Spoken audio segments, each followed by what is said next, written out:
my presentation in particular, I want to focus on simplifying operator training in a changing world. So I want to step into the future a little bit, but I also want to look at the current situation that we're in now and then how that's going to look moving forward, hopefully. As mentioned at the very beginning of this webinar, the future of operator training is such a huge subject and we could go in many directions with this. So I'm going to try and give you a snippet of certain bits, and then hopefully if we run one of these again in the future, we can direct our focus on any of these elements in a bit more detail. So firstly, I want to, it's unavoidable to not talk about it, but I want to focus on COVID. Now, I appreciate it's been touched on already by Graham, so I'm not going to go into great detail. But I do want to look at the social distancing element of the COVID effects with training, something that I'm aware that many training providers have had to adapt during this difficult time. So we get asked a lot of questions within our membership of COVID and particularly social distancing. So we've just we've put a few things together here that is mindful of you all to be aware of. I'm sure many of you already are. The first and most obvious thing is to obviously make sure your risk assessments are up to date to consider COVID in everything that you are doing. Now, there's been lots of guidance provided by ourselves, as Tim mentioned, and also from the FLTA and BITA. This guidance is there, as Tim mentioned, really useful information. A lot of it is common sense, but it is guidance there available for people. And naturally, it's there to use, but we'll always say to training providers, there's companies there probably with their own policies as well, so it's important to follow those, such as face coverings. With regards to face coverings and face mask usage, this is probably the most commonly asked question we get during the whole situation that we're currently in terms of what are the rules, what can we do? So AITT has worked quite hard to try to understand how this translates into our world. The initial guidance we first produced was following quite directly the government's guidance when face masks was not on the agenda. But social distancing certainly was. So we advised people to make sure they had the adequate social distancing. Now, in a practical environment, we all know that's quite achievable. However, in a classroom, many training centres fully not established for having 3 candidates plus the instructor to accommodate these. So that presented quite a lot of challenges for individuals. As the government changed their advice, we also changed ours, and we introduced that classrooms could increase provided they had preventative measures in place. And things like that were the screens, the face masks, and obviously the sanitising and other items like that. So we've been quite trying to update people as much as we can, and I presume things will probably change again in the near future, but obviously as it does, we will naturally update industry with our interpretation of that. So when regards to the close contact machines, this is something that can prove challenging naturally, because with a close contact machine such as a scissor lift, for example, or a order picker where you introduce them on the ground level, or even a tow tractor with a cab and you've got the passenger next to you, naturally achieving 2 meters is not possible. Even 1 meter is not possible. So we've directed people to follow the DVLA guidance on this matter, where both the candidate and the instructor is to wear face coverings when possible. Now, while we put this emphasis on the face masks and things like that in place, I think it's very easy for us to forget the main dangers of forklift trucks, which haven't gone away and are still very high up the priority list. Now, I'm not saying that contracting COVID isn't serious, because it clearly is, but also it's also very, very mindful that forklifts still come with their own dangers. So I think we need to remember to keep these at the very forefront of our minds at all times while we're training. So if we look slightly into the future, and I suppose in the current as well, we want to, I suppose, look at a very hot topic, I suppose, at the moment, coming from Graham touched on it on his presentation, and we see other people starting to use this, and this is basically remote learning. It's something that AITT have certainly considered, and over the last few months, it's certainly been a lot higher up the agenda as well. And that's how do we adapt this, or how do we utilise this, or can we use this for an ever-changing landscape when it comes to operator training? The first thing to point out naturally is that when we talk about e-learning or remote learning, we are only ever talking about the theory element. Naturally, it's impossible to replicate that practical element, So we just keep that in mind while we look at this slide. Now, we've looked into this in terms of what can AITT do to provide and help our training providers. When we look into it in detail, we see really there's two factors into this really. There is video conferencing and there's e-learning. Two very, very different things that can sometimes be considered the same. Now, when we look at video conferencing, naturally we have that direct communication with the instructor for the candidate, etc.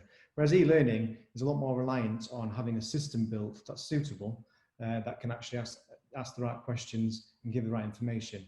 Both systems have huge advantages, but there is also things to also consider when selecting these options.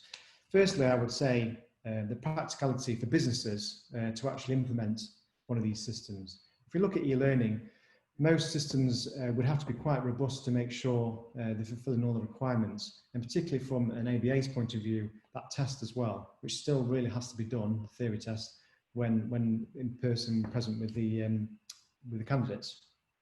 So it's how do you implement something as big as e-learning? And really, when we look at the nature of the candidates on a course, most people on a forklift truck course, obviously that's their main job, working in a warehouse.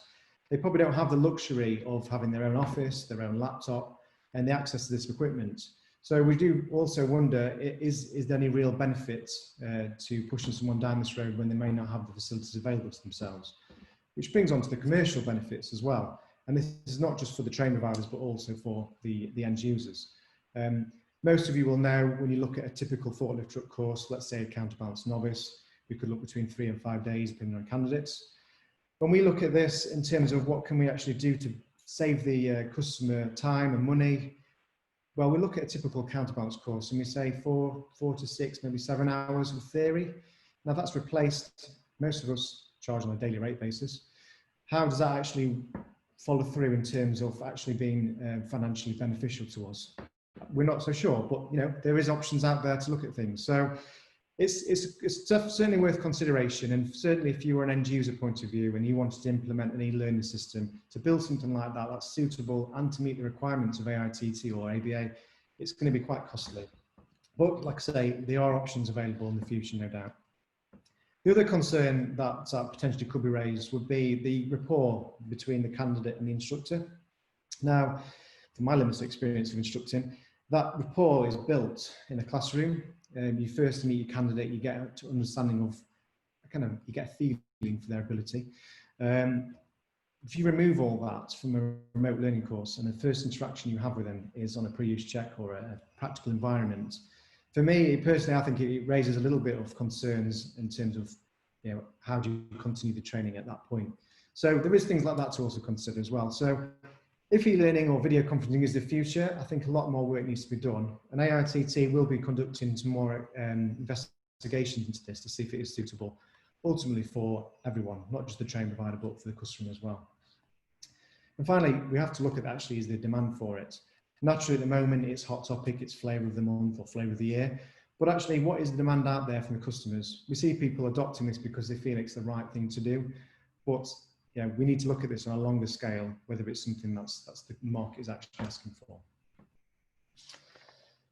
So that moves us on to the next part, which again is, we're talking about the future here, but we're also talking about current times as well. And I think we're all aware of the current climate situation, and we all have a responsibility individually to do what we can to have environmental responsibility. That counts from AITT to an instructor to a company. We all add up together and we can all collectively make quite a difference. So I certainly think that in the near future, if not now already, there will be a bigger shift towards paper-free documentation. So how does that look? Well, certainly in terms of digitalization of this paperwork, we're already seeing booking processes moving to a digital format. We're seeing training providers now issuing electronic certificates as opposed to the traditional certificate being posted. Obviously, this comes with benefits as well. Obviously, the customer can receive the certificate in quicker time. But also, on top of that, AITT, we've recently just announced at our AGM that we've now developed instructor paperwork, which is completely paper-free, available on all devices, and it's completely free to all our members. So We're doing what we can to try and ensure that our training providers have got that information and to ultimately make their life easier as well. So conducting a theory test can be done with much more ease.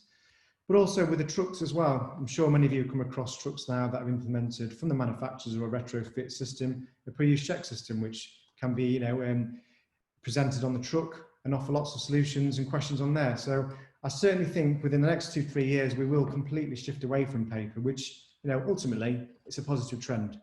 If you look back at my last slide, we have to understand, is this a positive move to e-learning? But certainly with the digitalization of documents, it's a positive trend because we want to look after our environment. Okay.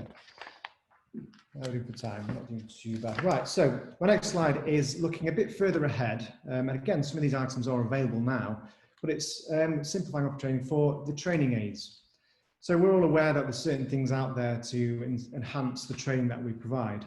But I think it's also ultimately very important we remember that, particularly with the forklift truck course, we are delivering basic training. And when I say basic, I'm referring to the L17's definition, which is ultimately the truck with its fundamental basic truck, features. So while there's lots of different tools available to people to use, we also need to be very mindful that these tools almost fit in after basic training. Now, I don't know if any of you have been on virtual reality consoles. There's some fantastic ones out there. In fact, the development of these over the last few years has been fantastic, it's even as close as 5 years ago. But the recent one I went on was probably the closest you can get to actually being on the truck. However, it's not being on the truck. So I think it's also important to remember that these virtual reality consoles, again, fantastic tools, perhaps to an individual to build some confidence up before they go on the course, or even more so after the training has been completed, to give them some additional information in terms of after the basic training. So there are some really good consoles out there, but again, cost associated, and actually, what does it actually replace? Likewise, there's forklift modifications that can come across, and some of these can be quite useful as well. But also, you also have to remember, as I mentioned, we have to bring it back down to the truck fundamentals. If, and I'll give you an example, a lift truck fitted with an aisle locator is a fantastic tool to an operator. If you need to find a location on an aisle with ease, you raise the forks, it locates the aisle perfectly for you, job done. The problem appears then is if the manufacturer, or sorry, if the company changes manufacturers and brings in a new truck that hasn't got that feature, all of a sudden, the potential is that you don't know how to locate the aisle. So that's why basic training, we're always talking about the fundamentals. So almost take all the gadgets off, teach them the basics, and then go from there. It's a bit like my car, to be honest with you. I've got a system in my car which automatically brakes if I forget to. Thankfully, I've never had to use this, and hopefully never will. But I know it's there, and I know that potentially it will stop the car. Now, I didn't learn to drive my car with that feature in there. And if I did, I'd be quite worried if that feature was suddenly taken away from me. So yeah, it's trying to bring it back to reality, I suppose. However, there is some other training aids out there that we've seen in the markets that actually do really benefit operator training from a basic level. I'll give you one example, a fork leveler, which we've seen that you can attach to the mast. These devices like this are ideal because they help enhance the operator's basic abilities to get them familiar with leveling forks. So certainly, I'm not discounting the training aids available. I think all of them play a certain part, but only certain ones play parts within basic training.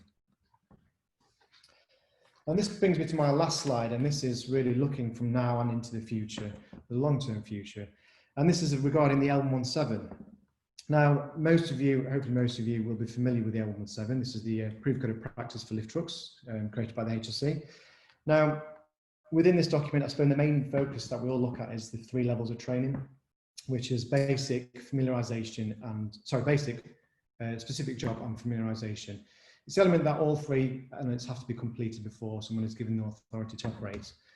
Now, if we look at, is the L17 future-proof, I think it's really important to remember that the L17 is not a hamper to technology. If we look, as mentioned in the previous slide, basic training will always be basic training. But if we look at the other elements of the 3 levels of training, specific job and familiarization, this is where I personally feel that this is where it can truly embrace the technology. So as mentioned with the trucks with automatic parking brakes, fork levelers, eye locators, all these things really sit outside of the basic training that you're providing.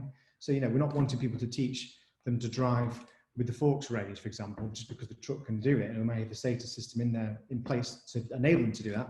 Basic training has to be always the safest possible way to drive a truck.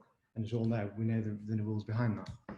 So yeah, what we're saying is the L117, it can embrace the technology, but under specific job and familiarisation, which does remind me to remind everybody, as we always do. I think it's quite common that most customers or training providers, customers are aware that a lot of people don't fully complete all levels of training, this whole license versus certificate.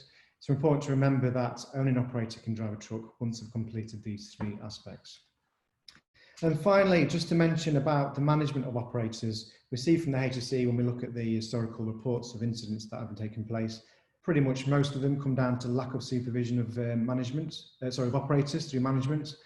So I think, again, if you look at the technology available now and probably more in the future, managers and supervisors are going to have more tools available to them, which will actually give them information about their operators using trucks. So things like shock sensors, proximity meters.